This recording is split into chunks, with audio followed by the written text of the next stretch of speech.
আজকে আমাদের মহিলা একটু মারা গেছে স্ট্রোক করে। আমাদের এই কথাটা শুন না, আমরা যাবো কথা। আজকে এই দেশের ভিতরে রোহিঙ্গা জন্য জায়গা আছে, আর আমরা যে আজকে যাদের হিন্দু দেখে মেত, আমাদের কোনো জায়গায় স্থান নাই। আমরা কি এতই খারাপ দেশের জন্য? আমরা কি বাংলাদেশের নাগরিক নয়? আমরা কি রোহিঙ্গাদের এখানে রাস্তার জায়গা দিয়েছে, আর আমরা আজকে রোহিঙ্গা দেখে খারাপ। মেয়র যে বলেছিল যে আমরা 20টা ঘর ভাঙবো, আগুন লাগায় দেন, নাইলে আমাদের উপরে কোনো জিনিস ফালাই আমাদের মাইরা আপনারা তাজমহল বানাতে বিল্ডিংও বানাইয়া দেয়, কিন্তু আমরা থাকি এই জায়গায়। এখন এটা ভেঙে দিলে কই যাবো আমরা?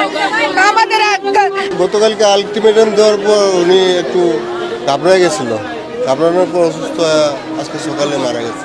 ওনারা শোনার পর থেকে ওনার অসুস্থতা বাড়ছে, আরও লাস্টে আজকে সকালে মারা গেছে।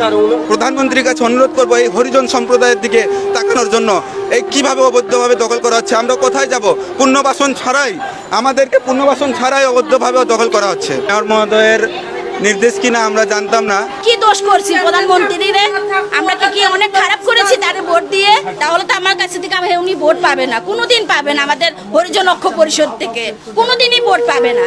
ঘর ছাড়া আমরা হয়ে গেছি, ঘর ছাড়া হয়ে গেছে। আমার ভাই বাপ সবাই রাস্তা হয়ে গেছে।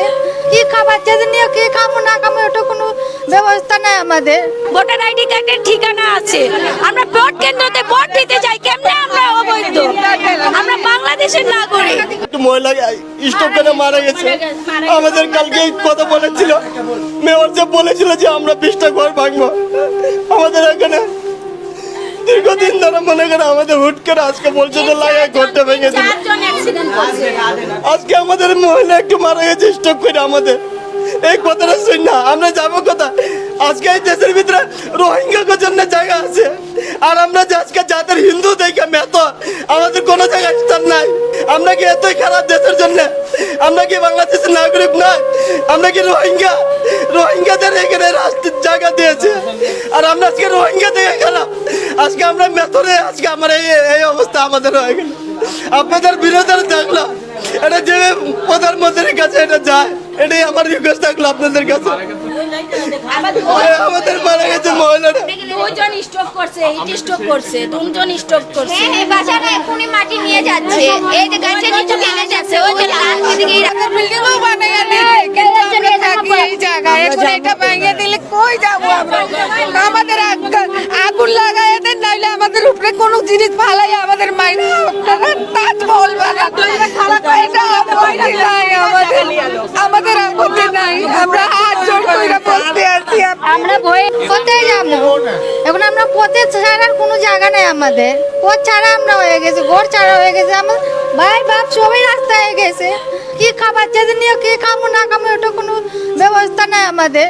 সরকারের কোন আপনারা বলছিল কি আপনাদের আগে আমরা কিছু ব্যবস্থা করে দিব, তখন ঘর ভাঙবে, কিন্তু কিছু ব্যবস্থা করে দেওয়া হয় না, এমনি উঠ করে ভাঙা দিছে। তো একটা 12টার দিকে একটা দিকে ট্রাক ঢুকাই কি অবস্থা করছে আমাদের। তো এখন এখানে আশ্রয় পাইছে। এখন এটা যদি আমাদের এটা একদম না, আমরা ঘুমাবো কোন জায়গা? বাচ্চা নিয়ে কি রাস্তাঘাটে ঘুমাবে বলেন? আমাদের সাথে এইভাবে যে অত্যাচার করছে, এটা কি ভালো করছে? আমরা কি দেশের নাগরিক না? আমরা নাগরিক হয়ে যদি আমরা এত কষ্ট করি, আমাদের সমাজ কোনোদিন আমরা কি কোনোদিন কাউকে ভোট দেই নাই? আমরা তো এমন রাস্তা ভাবে আইসা পড়ছি কেন?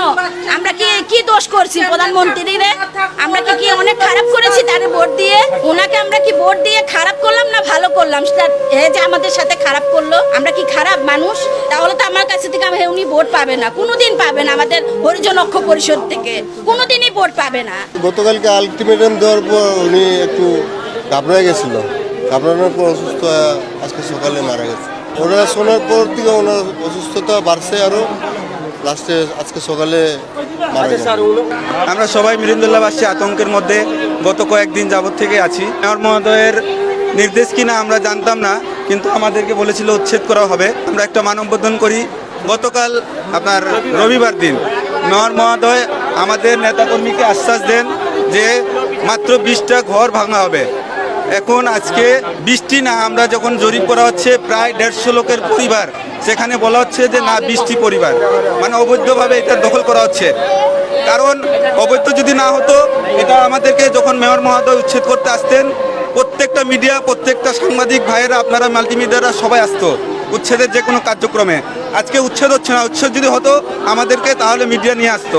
উচ্ছেদ হচ্ছে না বিদায় ওনারা দখল করছেন, কোনো মিডিয়াও আমাদেরকে আশ্বাস দিচ্ছে না। জননেত্রী মাননীয় প্রধানমন্ত্রী যাদেরকে আমরা সব সময় ভোট দিয়ে থাকি, যেহেতু সব সময় বলা হয় আমাদেরকে যে হিন্দুরা নাকি আমরা ভোট দিয়ে থাকি প্রধানমন্ত্রীকে, আমরা হরিজন সব সময় ওনাদের পক্ষে থাকি, আমরা কোনো দল করি না।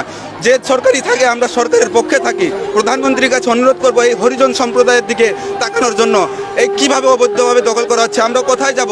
পুনর্বাসন ছাড়াই, আমাদেরকে পুনর্বাসন ছাড়াই অবৈধভাবে দখল করা হচ্ছে। ভোটার আইডি কার্ডের ঠিকানা আছে, আমরা ভোট কেন্দ্রতে ভোট দিতে যাই, কেমনে আমরা অবৈধ?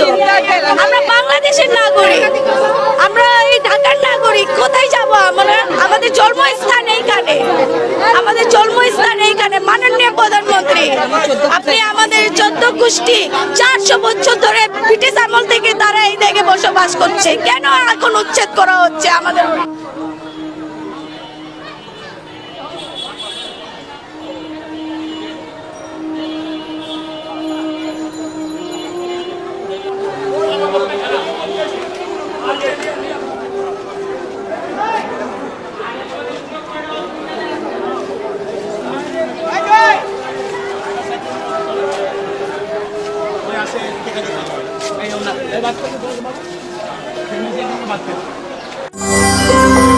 সত্য, বস্তুনিষ্ঠ ও নিরপেক্ষ দৈনিক জনবাণী।